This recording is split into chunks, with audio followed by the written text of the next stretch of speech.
De l'Arc de Triomphe à la place de la Concorde, les Champs-Élysées accueillent en été plus de 300 000 visiteurs chaque jour, séduits par leur beauté et les boutiques de luxe.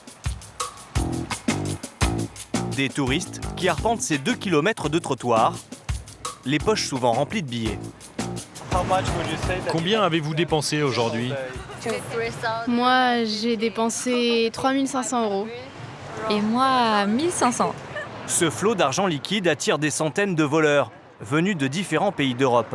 Enfants pickpockets, racketteurs, faux mendiants, Julien ne sait plus où donner de la tête. On ne peut plus vous voir ici. Vous n'avez plus le droit de venir ici. Il faut éviter les champs. Vous venez plus sur les champs. La mendicité est interdite, surtout que certaines fois, elles sont assez agressives, ces genres de personnes.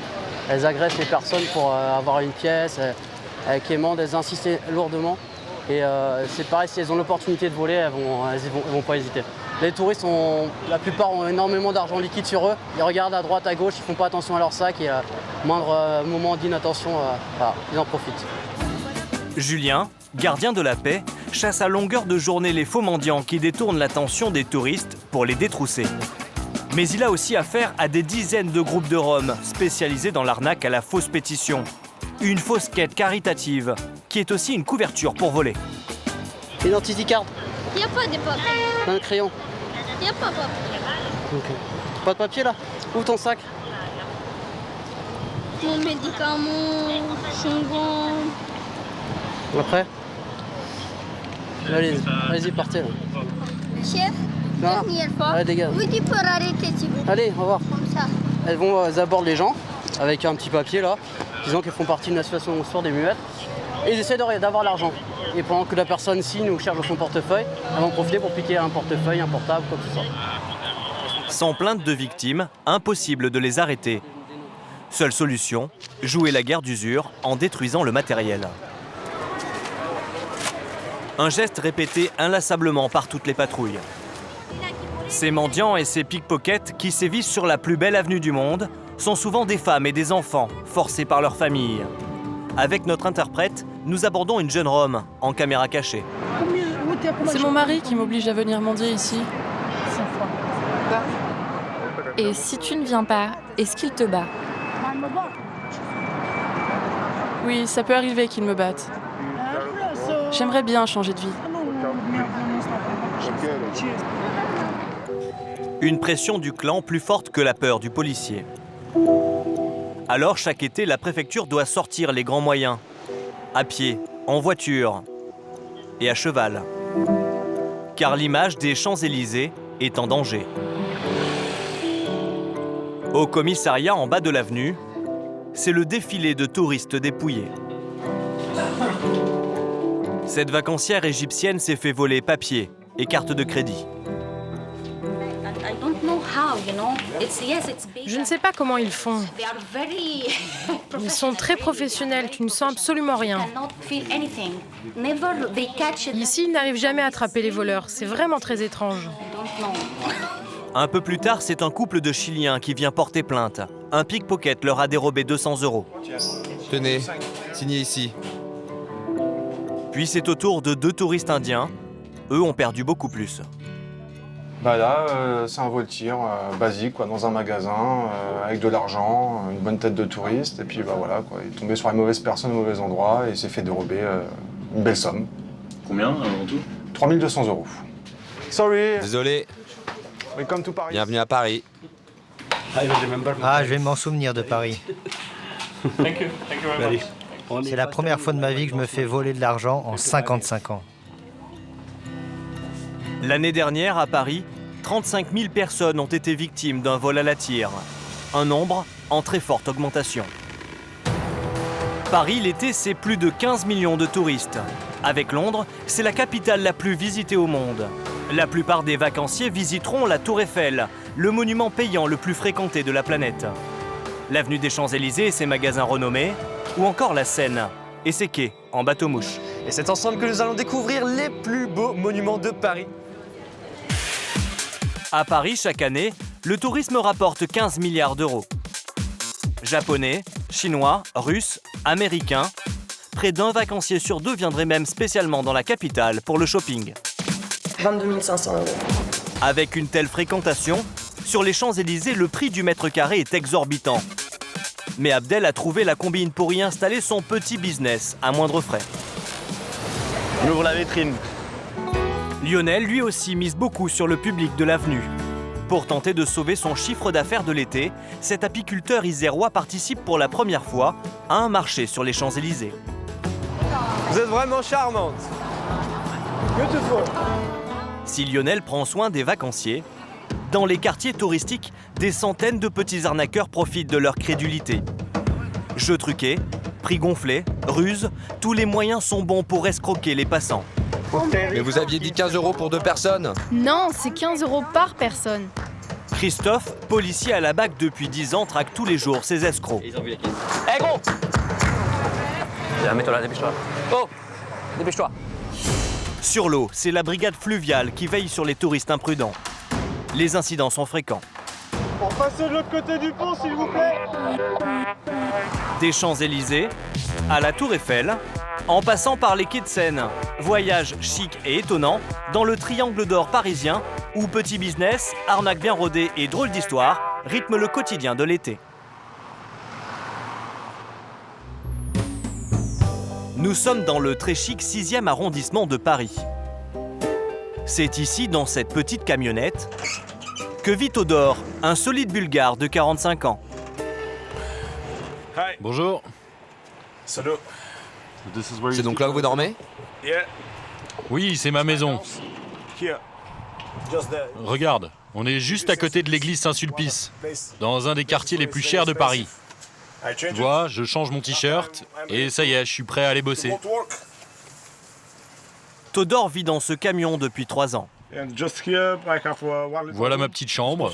On peut dire que c'est assez confortable. Ça me suffit largement. J'ai pas besoin de dépenser plus pour avoir un appartement plus grand et plus cher. J'ai même de la décoration. C'est important pour vous d'avoir de la décoration? Eh oui, on sait jamais. Si une jolie fille vient me rendre visite. Un peu économe, Todor a également choisi un véhicule immatriculé à l'étranger, de manière à ne jamais payer le parking. J'ai acheté cette camionnette en Angleterre, donc tous les PV sont envoyés là-bas. Je sais pas ce qu'ils deviennent. En tout cas, moi, je les reçois jamais.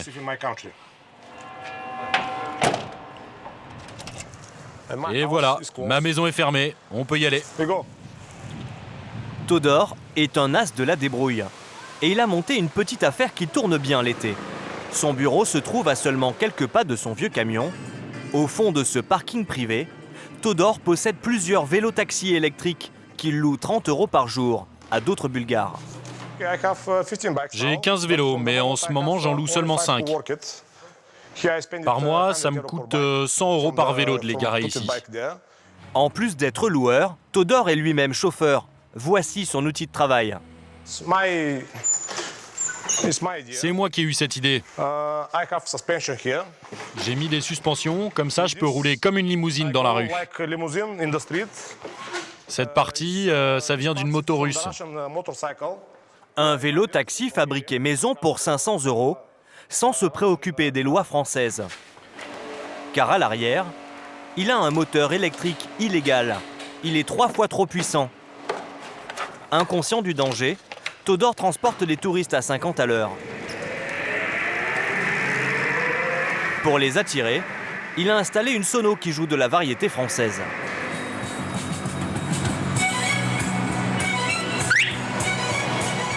Selon lui, seulement 10% des 400 tricycles parisiens seraient aux normes.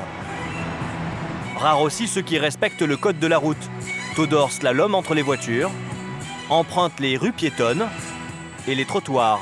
Tout est bon pour chasser le touriste. Je suis le roi de la route. Pour moi, les bouchons n'ont pas d'importance.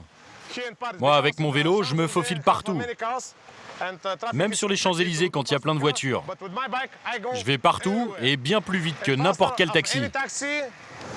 Ces vélos-taxis qui ne respectent aucune règle transportent pourtant des centaines de vacanciers tous les jours. Pour les attraper, Todor se positionne volume à fond à un point stratégique de la capitale, en bas des Champs-Élysées, sur la place de la Concorde. Vous me proposez quoi? Ok, je peux aller partout dans Paris. Je peux vous emmener dans tous ces endroits. La Tour Eiffel, Notre-Dame, Opéra. Et les Champs-Élysées, c'est combien?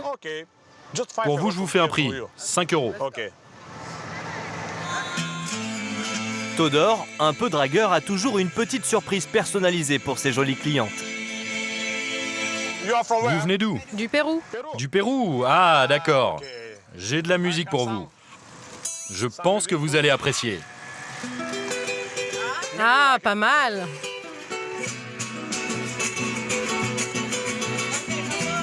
Direction le haut des Champs-Élysées à pleine vitesse pour Valeria, une présentatrice télé péruvienne, en week-end à Paris.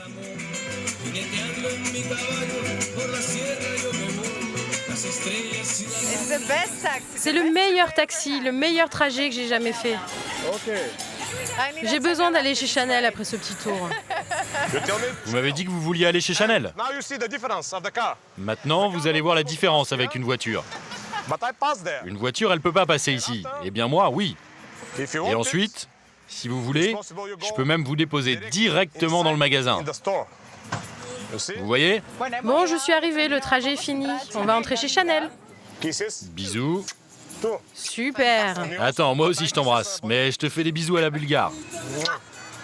Todor jusqu'au bout tente sa chance et laisse ses coordonnées à sa cliente. Ça c'est ma page Facebook et ça c'est mon nom. Ah super, merci beaucoup. Avant d'empocher sa course, 5 € seulement. Je pensais que ce serait gratuit pour moi, mais bon, tant pis. Ah, une autre fois peut-être. Écoute, la prochaine fois je te fais la course gratuite, mais en soirée par contre.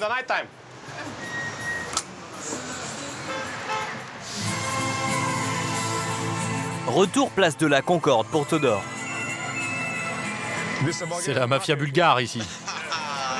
À Paris, il serait plus de 150 Bulgares à exercer le métier de vélo-taxi. Presque un chauffeur sur 2. Comme Todor, beaucoup ont quitté leur pays pour des raisons économiques. Il n'y a pas beaucoup de travail en Bulgarie. Et puis, les salaires sont pas les mêmes que dans l'Union européenne. Donc oui, ici c'est mieux. Et en plus, on est à Paris. En été, un bon chauffeur peut espérer empocher 200 € par jour. Une jolie somme qui sert aussi à aider les familles restées au pays. Mais depuis l'année dernière, ce petit business plutôt rentable attire des concurrents, des Roumains. Une guerre entre les deux communautés a éclaté. Vous avez vu l'état de son vélo? Vous avez vu à quel point il est sale et en mauvais état?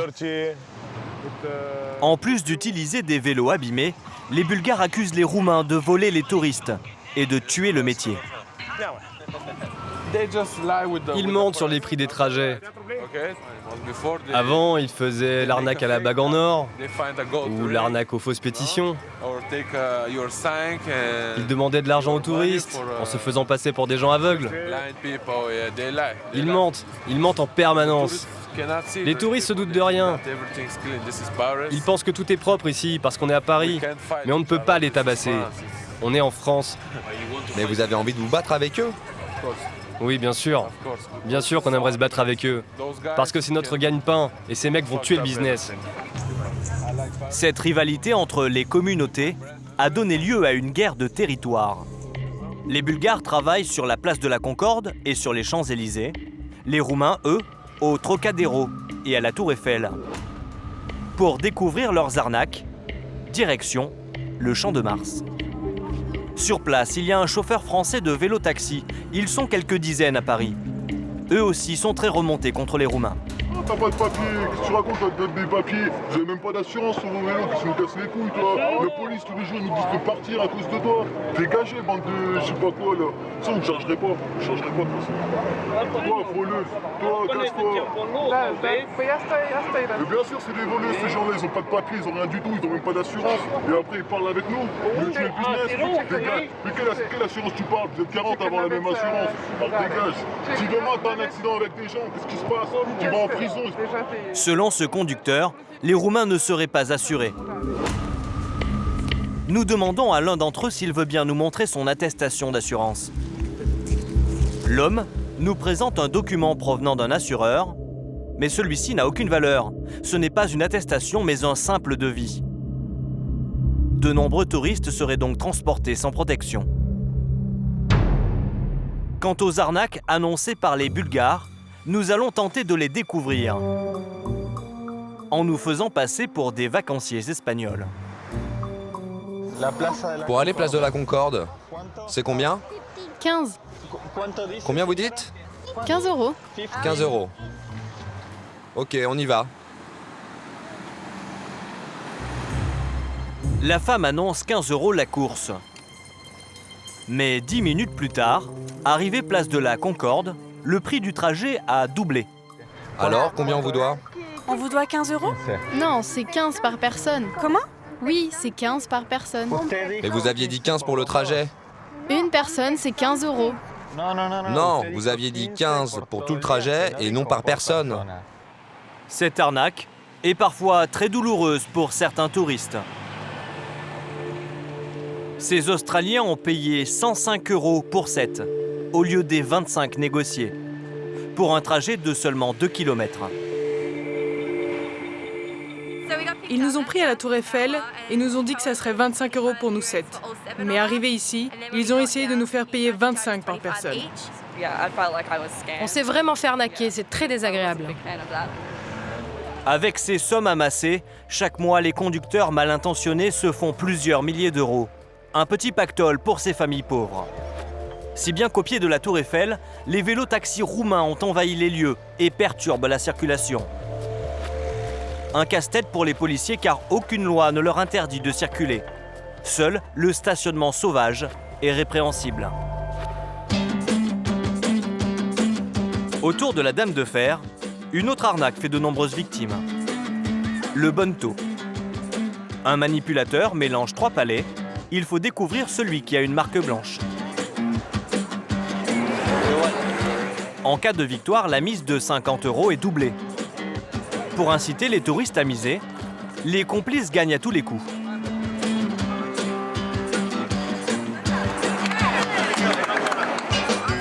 Les vacanciers, eux, se font plumer grâce à un tour de passe-passe. Cette touriste hollandaise est en train de se faire avoir. Non, je t'ai donné 50. Mais cette fois, l'arnaque est interrompue par notre caméra. J'étais sûre de moi, mais je me suis trompée. Donc il m'a pris 50 €. Puis il vous a vu arriver et il me les a rendus. Aux alentours du petit manège, ces bandes d'escrocs ont posté plusieurs guetteurs. Leur but, surveiller l'arrivée de la police. À la moindre alerte, la partie est stoppée net. Ici par une petite tape sur l'épaule. Le manipulateur part avec le butin de l'arnaque et un complice fait disparaître les objets. Pour tromper les guetteurs et attraper ces bandes très organisées, les policiers doivent eux aussi faire preuve d'imagination. C'est un peu le jeu du chat et de la souris. Hein. Dès que les fonctionnaires de police quittent les lieux, ça redescend. Et là, avec son gros bidon là. Là, voilà, du genre de bonneto, en place 3 là. C'est le gros, le truc turquoise, c'était pas celui tout à l'heure, Philippe hein. Et en fait, il leur faut 1 seconde pour s'installer. Ça va très très rapide. Dès que la police part, ils descendent en courant, ils traversent le quai. 1 seconde, ils s'installent. Ça joue en 2-2. Et ils font que ça, toute la journée. Ce qui bouge là, tu vois? Ouais, ça c'est du bonneto. Et ils ont vu les caisses. Elles ont vu les voitures, ils se barrent. Ils étaient en attente. Christophe est policier à la BAC du 7e arrondissement de Paris depuis 12 ans. Avec ses collègues, il a mis en place une stratégie efficace. Se glisser incognito dans la foule et jouer les touristes jusqu'au dernier moment.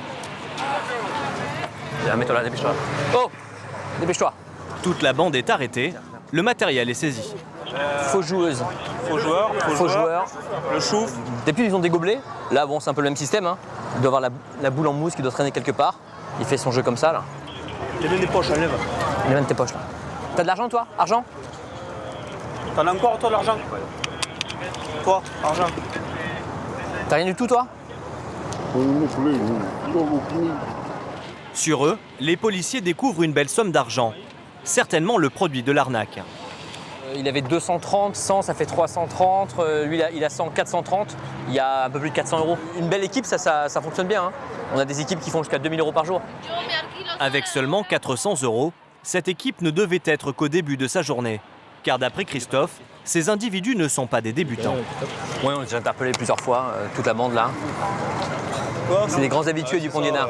Mais c'est toujours les mêmes équipes, hein, c'est récurrent. Hein. C'est toujours les mêmes équipes qui reviennent.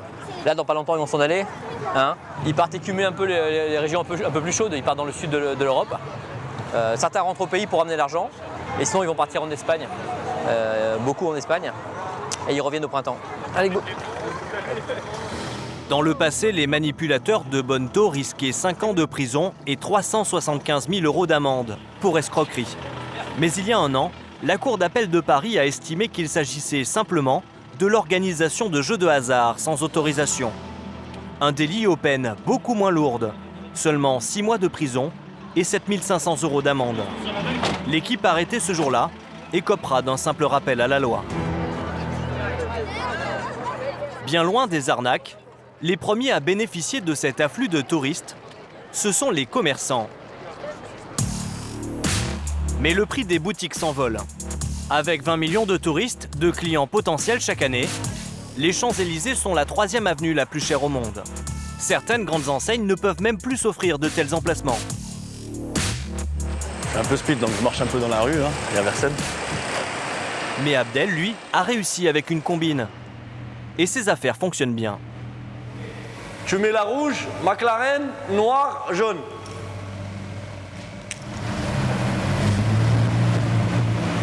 Dans ce parking, il possède 4 voitures de luxe. Une petite fortune. On va dire, on va arrondir à 200 000 à chaque voiture là, ça fait 600 000, 850 000 €. On s'en rend pas compte. À force de les côtoyer tous les jours, donc on s'en rend même pas compte de la valeur de ce qu'on a entre les mains. Hop, les voitures elles sont chaudes, elles sont prêtes à aller travailler. Travailler, car en fait Abdel loue ses bolides hors de prix au badaud.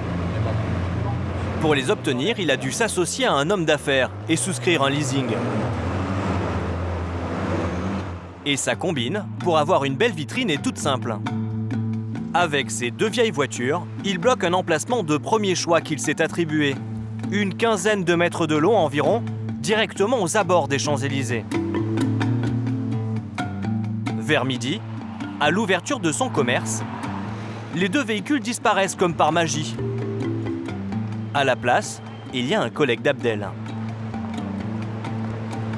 Tu gardes précieusement la place? Oui, précieusement. La voiture elle arrive. On a la McLaren et voilà la Ferrari Californie. Pour cet espace, Abdel ne paye rien à la mairie. Son loyer à lui, ce sont seulement quelques tickets de parc-mètre. Vous voyez le ticket d'hier, hop. Comme quoi, on met toujours. Hein. Un prix imbattable, aucun frais d'entretien, peu de charges.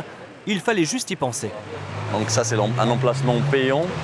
Dire on est à la fois en règle et dans un emplacement stratégique et sur les Champs-Élysées, c'est pas facile. Un petit coup d'aspirateur et tout est prêt. On ouvre la vitrine. Abdel loue ses voitures de luxe aux touristes 90 € les 20 minutes.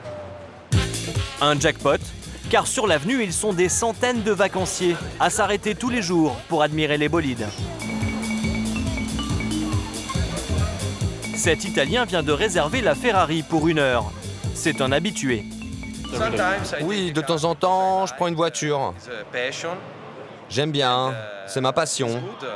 Je me relaxe au volant, mais surtout, moi, ce que j'adore, c'est que les gens me regardent. Et il est toujours aussi excité comme si c'était la première fois qu'il la conduit. Bon, c'est parti pour un tour. Allez. Et là, on part pour 1 heure, parce que le monsieur, 20 minutes, ça lui suffit pas. Donc. Abdel monte toujours à côté de son client, par précaution. Doucement, c'est priorité à droite. Slowly. Doucement. Slowly. Stop. Ok, vas-y. Mais ces voitures surpuissantes peuvent dépasser les 300 km/h. Alors pour certains clients, difficile de se contenter de la limitation à 50 en agglomération. Doucement, doucement. Super journée, hein? Oui, belle journée. Belle journée, du beau monde, on est entre amis. C'est bon. C'est le top, bon business. Dieu merci.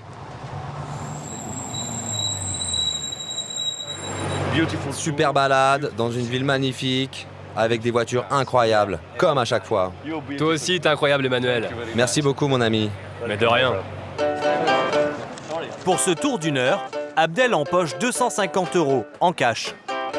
En été, le jeune homme nous confie gagner avec ses voitures jusqu'à 3000 € par jour. Un joli coup, car sans loyer à payer sur les Champs-Élysées, sa petite entreprise est déjà très rentable. Bah là on y va, on va faire un petit tour pour le petit. On va essayer de lui faire plaisir. T'es impatient? T'es prêt? Allez, on y va! À Paris, autour des quartiers touristiques, la combine de la vitrine gratuite fait des petits. Le business de location de voitures de luxe a explosé.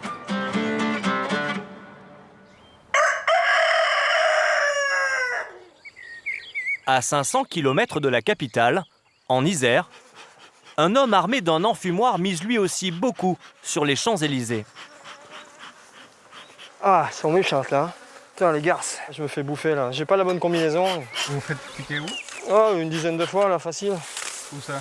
Oh, partout, visage. Lionel est apiculteur. Il a loué 600 € les 3 jours, un petit stand sur la plus belle avenue du monde, où est organisé un marché régional. Il espère y faire le coup de l'année, vendre des centaines de pots de miel. L'été en Isère, ses produits se vendent mal et il a des problèmes d'argent. Les choses s'accélèrent un petit peu. La pression monte. Si on arrive à faire déjà 5000 €, ça sera déjà pas mal. À minuit, tout est enfin prêt. Donc c'est parti. Pour son séjour, Lionel a puisé dans ses économies. Alors pour éviter de payer une chambre d'hôtel, il va rouler toute la nuit.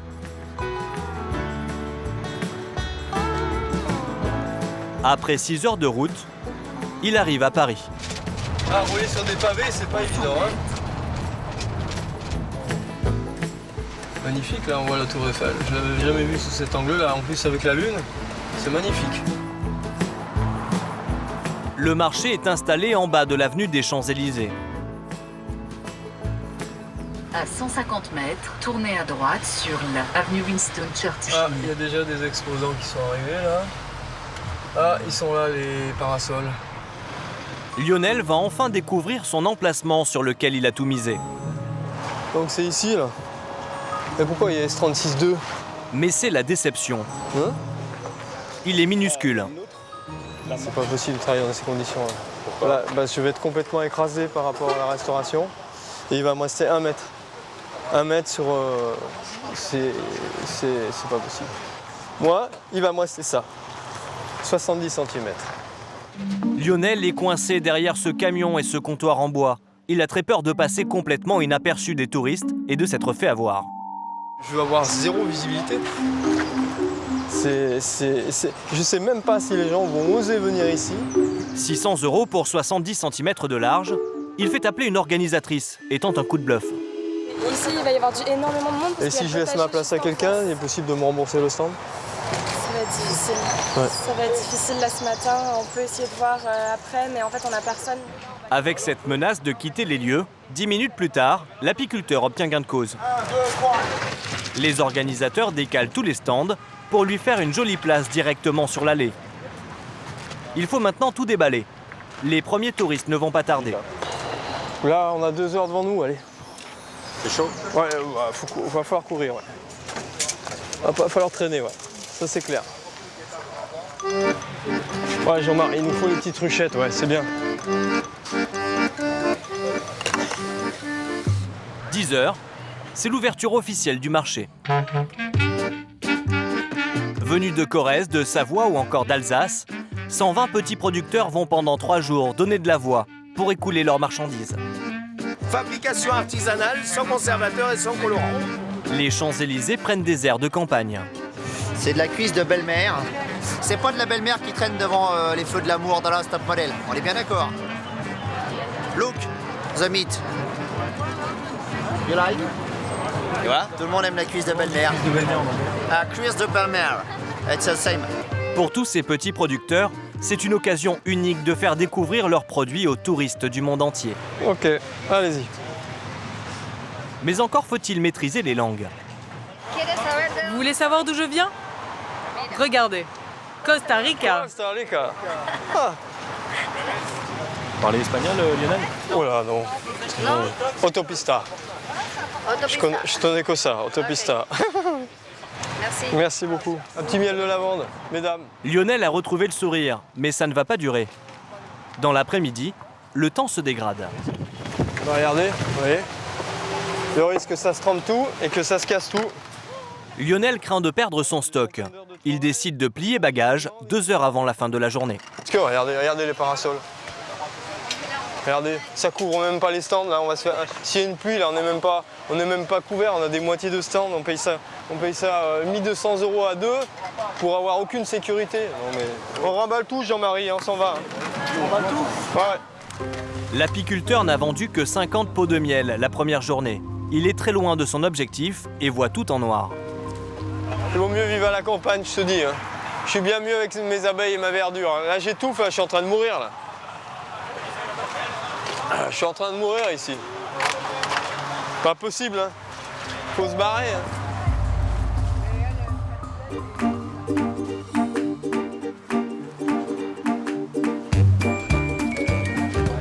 Le lendemain matin, le beau temps est revenu. Lionel a retrouvé sa bonne humeur et son sens du commerce. Vous êtes vraiment charmante. Beautiful. Ok. Les affaires tournent bien. Pendant 2 jours, les ventes s'enchaînent. I am beef farmer. I am beef farmer. Test only. Yes. Carte, oui, c'est possible, oui. Ok. À quelques heures de la fin du marché, Lionel est aux anges. Il a vendu plus de 400 pots de miel. Très bonne journée. Ça a récupéré les 2 autres. Tant mieux, tant mieux. Voilà, ouais, très très bien. On avait la météo avec nous. Les gens étaient très décontractés, souriants. Et ils prenaient le temps de s'arrêter sur les stands et de déguster, quoi. Lionel a réussi son pari. Il a sauvé son été. Dans quelques heures, l'apiculteur retrouvera ses abeilles et son Isère, avec près de 5 000 € en poche. Allez, go! Allez, à bientôt! Malgré ses déboires du début, l'apiculteur a déjà prévu de revenir l'été prochain. Après les Champs-Élysées et la Tour Eiffel, la Seine avec 8 millions de passagers transportés chaque année est l'une des attractions préférées des touristes. 17 km de galeries. Bateaux-mouches, péniches, plaisanciers. Aux heures de pointe, c'est presque l'embouteillage.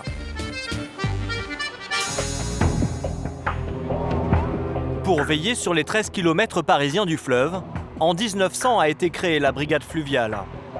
Une centaine de policiers équipés de bateaux très rapides, capables d'intervenir en quelques minutes. L'été, ces hommes sont particulièrement sollicités.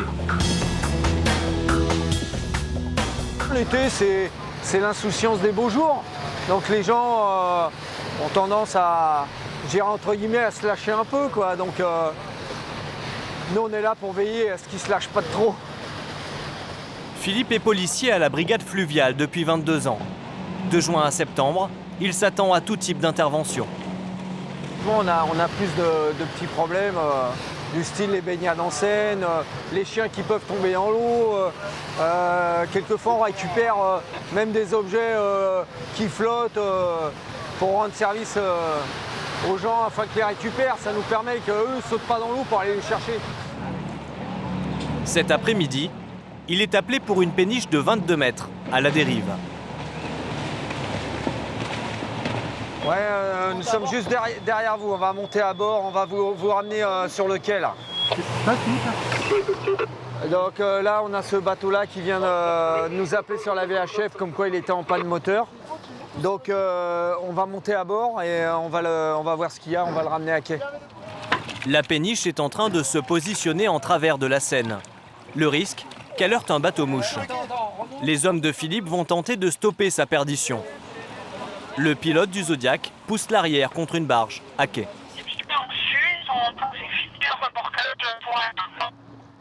Ouais, nous sommes sur la rive gauche, le long des jardins flottants. On n'a pas d'endroit spécifique pour l'amarrage des bateaux à cet endroit-là. Donc il faut l'intervention de l'Île-de-France pour le déplacer et l'amarrer plus en amont. Hé, viens à côté, doucement. L'Île-de-France, c'est le remorqueur de la police. Philippe dirige l'opération d'accostage. Là, Régui, tu montes au-dessus. Une manœuvre délicate. Le bateau sans moteur est hors de contrôle. Il faut vite l'attacher solidement à celui de la police pour l'évacuer. Non, t'es pas assez tendu là, regarde.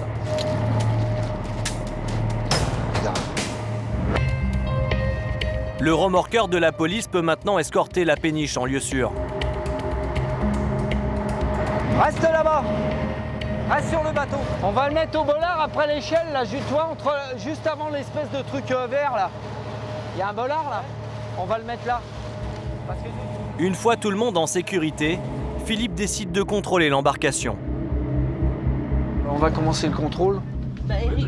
Surprise, le propriétaire n'a pas les papiers du bateau. L'outil de navigation était en cours de demande. Donc je ne vais pas pouvoir vous le présenter. Il est en cours de demande. Vous avez un certificat provisoire? Cette absence de papier en règle sera lourde de conséquences pour le propriétaire. Le bateau est immobilisé jusqu'à nouvel ordre. Son propriétaire sera poursuivi pour non-conformité aux règles de la navigation. Il attend de connaître le montant salé de son amende.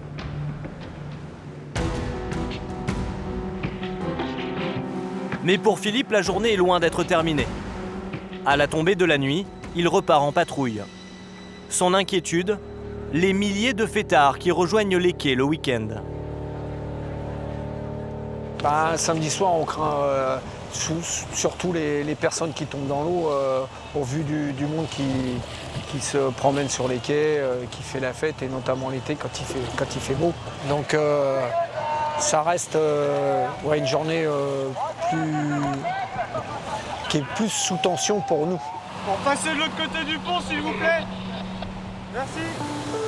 La hantise de Philippe, ce sont les mauvaises chutes dans la Seine, avec perte de connaissance.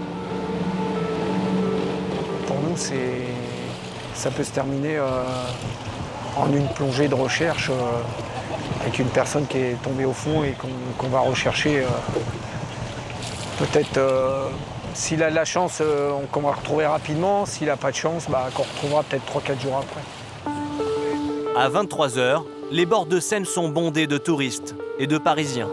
Depuis 2 ans, 3 km de quais sont fermés à la circulation des véhicules. Des dizaines de bars branchés ont ouvert. Les quais sont devenus des hauts lieux des nuits parisiennes. À minuit, c'est l'alerte. Ce que Philippe redoutait vient d'arriver. Un homme est tombé dans la Seine. Anne, sa collègue, plongeuse et secouriste confirmée, enfile sa combinaison. Il y a urgence. Avec la vase, les parois des berges sont glissantes. Difficile pour une victime de sortir de l'eau. Par rapport à une personne tombée en Seine, au pont change. C'est sur un appel de police secours 17. Il faut moins de 2 minutes à la brigade fluviale pour arriver sur place. Ouais, vedette chrono sur place, pont change.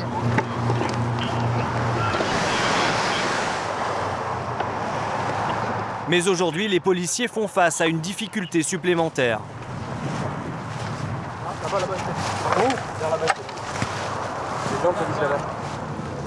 La nuit est particulièrement noire. Ils l'ont pas. Il est très difficile de distinguer la moindre silhouette. Putain, il a coulé. Là-bas, il nage, là. À côté du bateau, là.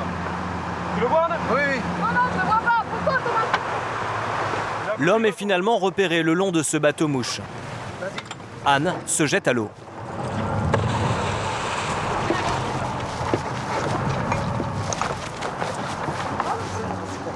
Allez, monsieur. Vous allez monter sur le bateau, monsieur. Monsieur, venez avec nous. Ok. Monnaie, donnez-moi les engins avec qui je pars, s'il vous plaît. Ouais, donc vous partez avec le PS2 ou le PS autant pour moi. Dans la vedette chrono. À 3. Vous allez monter là. 1, 2, 3. Personne récupérée. Les policiers tentent de savoir comment l'homme s'est retrouvé dans la Seine.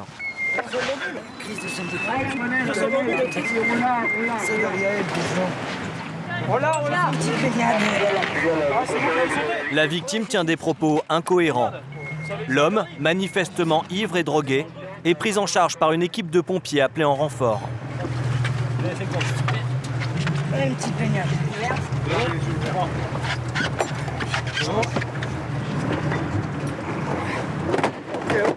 Ils vont l'évacuer. En chemin, ils tentent d'établir un premier diagnostic. Vous appelez comment? Monsieur, vous appelez comment?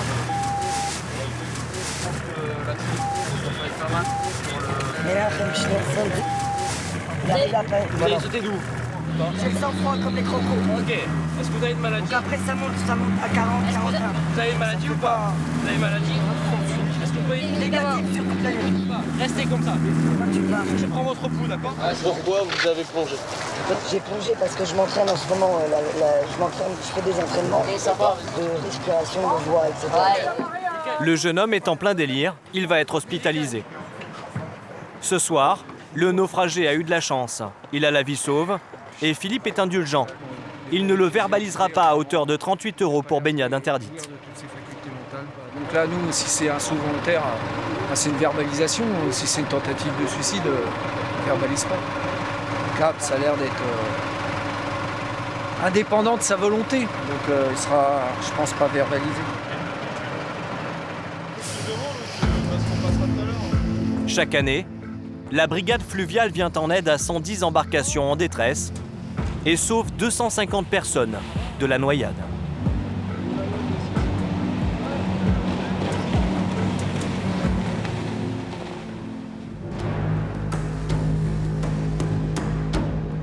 Les soirs de week-end, sur les Champs-Élysées, les milliers de touristes sont encore là. Et les policiers qui patrouillent à pied sont eux aussi sur le qui-vive. Qu'est-ce que j'ai dit? Ici? Non, pas ici. Pas sur la route. Alors restez pas en plein milieu. Vous foutez pas de ma gueule. Allez-y. Vélo taxi, mendiant, pickpocket. Allez, dépêche-toi là. Allez, dépêche-toi là. Dépêche-toi, dépêche-toi. Vite. La nuit, il faut aussi avoir les yeux partout. Brice et son collègue repèrent un peu plus bas sur l'avenue deux jeunes femmes suspectes. Sortez ce que vous avez là, s'il vous plaît, sortez ce que vous avez dans les poches. Pour ne pas être fouillés et retarder les policiers, les deux jeunes femmes jouent la comédie. Allez, oh là là. On va appeler le testeur, madame. Mettez-vous, arrête. De toute façon, on va vous emmener, madame. Ce sont deux voleuses des pays de l'Est qu'ils connaissent bien. Tous les jours sur les Champs-Élysées. C'est des Bosniaques ou des Yougoslaves. Il faut pas pleurer. Ce comportement, Brice le vit tous les jours. Oh, par ici. Oh, arrêtez quand même. C'est par là, regardez, c'est là, à droite. Allez, on y va. Et ça le fait sourire. Mademoiselle. Pourquoi vous faites ça? Oui, ça joue un peu la comédie. Hein. Ah ouais, c'est systématique. Hein. Mais encore là, ça reste assez soft. Hein. En général, elles se mettent par terre, elles se roulent, elles font semblant qu'elles convulsent pour qu'on appelle les pompiers, que ça dure plus longtemps.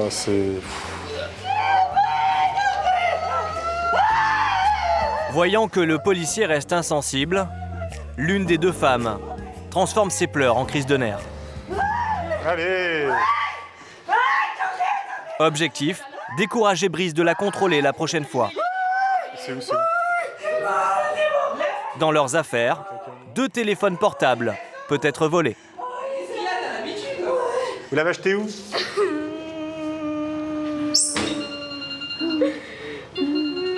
C'est qui vous appelle? On peut répondre? Mais sans réponse et sans preuve évidente du vol, Brice est obligé de relâcher les deux suspectes. Quand on a peu d'espoir, la palpation n'a rien donné de particulier. Et là, elle s'en va tranquillement, tout va bien. Elle a retrouvé le sourire. Alors, on ne peut pas aller plus loin, hein, donc ça s'arrête là pour nous. On va retourner sur les champs, on va passer par le métro. Là, ils ont pris le métro, on va voir. Et puis voir, on sait jamais. Aïe, aïe, aïe, aïe. Brice ne perd pas espoir de les coincer un jour en flagrant délit de vol.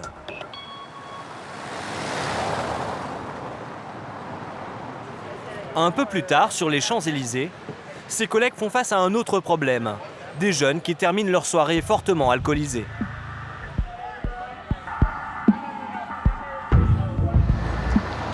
Thomas reçoit une demande d'intervention par radio.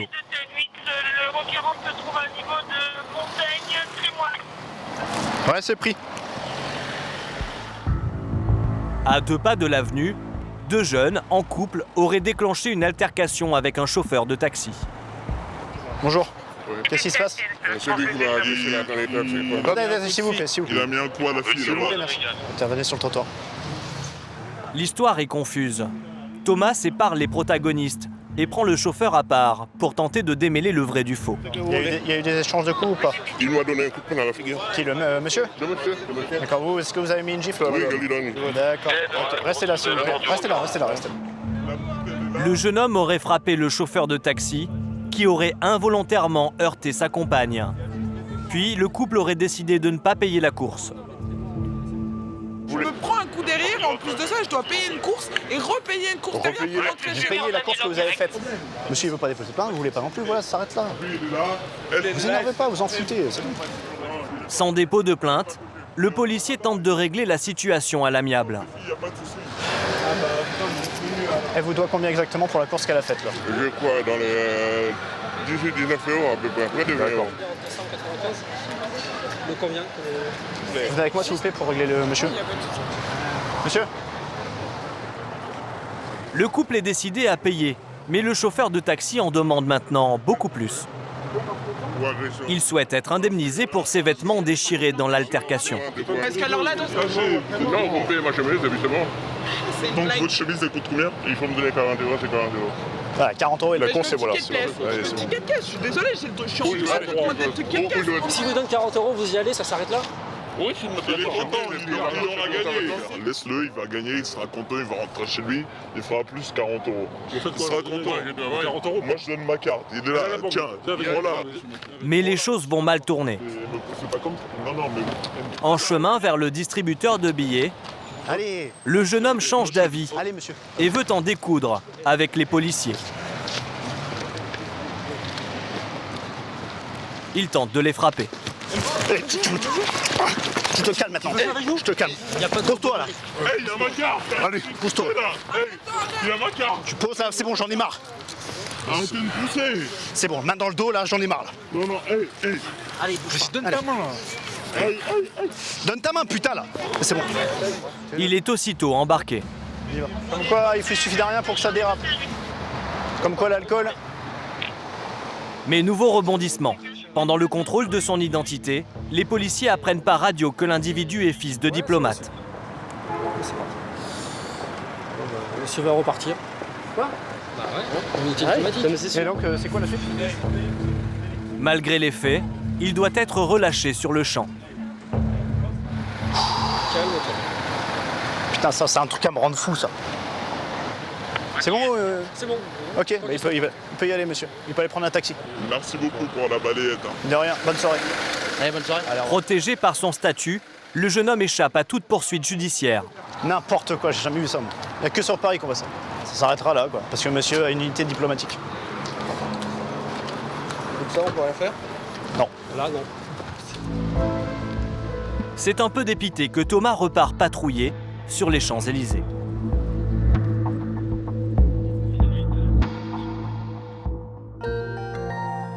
Au petit matin, l'avenue porte les traces laissées par les 300 000 touristes de la veille et les fêtards de la nuit. Les trottoirs sont jonchés de détritus et les poubelles débordent. Alors, à l'heure où les premiers joggeurs foulent les pavés des champs, sous l'Arc de Triomphe, une équipe d'éboueurs de la mairie de Paris entre en scène. C'est plus sale en bas que, ouais, tu sais, sur le 3e plateau. Comme ça fonctionne, Balayeuse, laveuse haute pression, camion poubelle. Les éboueurs n'ont que 3 heures pour nettoyer les 2 km de l'avenue et lui redonner toute sa splendeur. J'avoue, c'est vrai que les gens ils font pas attention, ils salissent beaucoup. Ouais. Je trouve que vraiment ils font pas attention. Ils s'en foutent. Heureusement qu'on est bien équipé quand même en France. Quand j'étais à l'école des boueurs, j'ai vu à peu près les autres pays comment ils étaient équipés. C'est bon, on est dans le futur nous. Voilà. Nordine travaille sur les Champs-Élysées depuis 1 an et dès ses premiers jours sur la plus belle avenue du monde, il va de bonne surprise en bonne surprise. Premier jour, je sors, mon premier coup de balai, je trouve 30 €, ça va.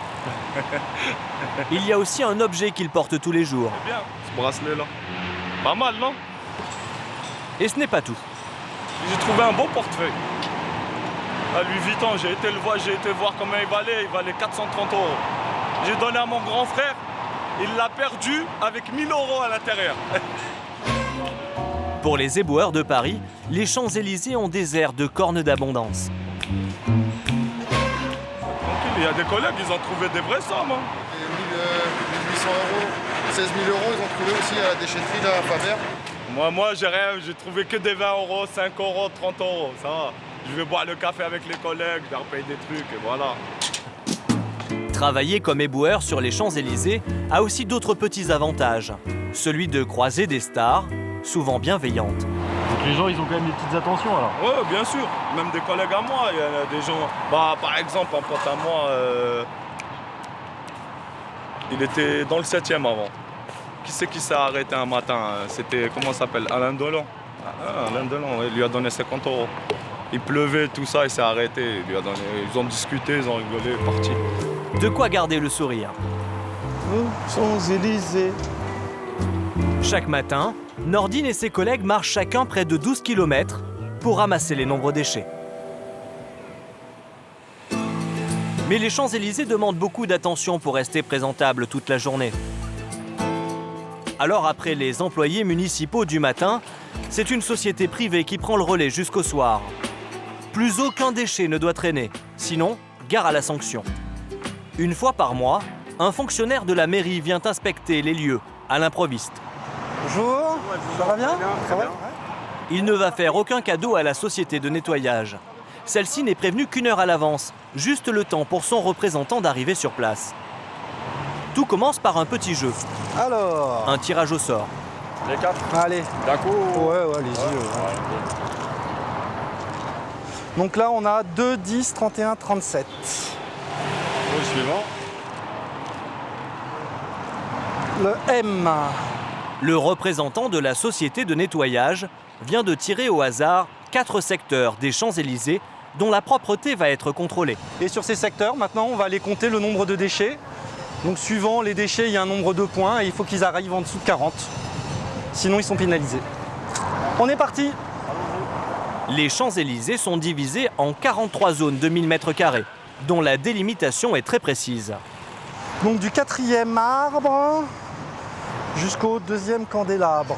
1, 2, 3, 4. Donc c'est juste après la terrasse là. Pour confirmer qu'il est bien sur le bon secteur, le contrôleur a ses petites astuces. Et on prend appui sur le mobilier numéroté. Faut que ce soit bien repéré en fait. C'est donc entre ce lampadaire et cet arbre que les déchets oubliés vont être comptés. Pour chaque type de détritus, un nombre de points précis. Donc là, un mégot comme ça isolé, 0,5 points. On a un demi qui court. Là j'ai compté 1. À la fin du contrôle, si l'addition dépasse 40, la société écope d'une amende de 3 000 €. Un demi. Donc là, 1 point parce que c'est un gros déchet. Vraiment visuellement, ça marque. 0,5. Ah oui, un petit 0,5 avec le ticket de métro. 10 minutes plus tard, une fois le secteur passé au crible, le verdict tombe. Il y a 1,5 mais il n'y en avait pas. Et donc on a un total de 15 points. Donc sur ces secteurs-là, on est en dessous de 40, largement même. Puis on voit bien que c'est très propre, donc l'obligation de résultat est respectée pour ce secteur-là. Un très bon score pour le représentant de la société de nettoyage. Satisfait, très bien, comme dans nos habitudes. On est sur la plus belle avenue du monde, donc on se doit de viser l'excellence tout simplement. Voilà. Tout le plaisir est pour nous. Voilà, merci bien et à bientôt, à la prochaine. Au revoir, bonne fin de journée. les Champs-Élysées doivent être irréprochables. Avec les autres quartiers touristiques de Paris, ils font rêver le monde entier et rapportent beaucoup d'argent. Chaque année, dans la capitale, 15 milliards d'euros sont dépensés par les vacanciers.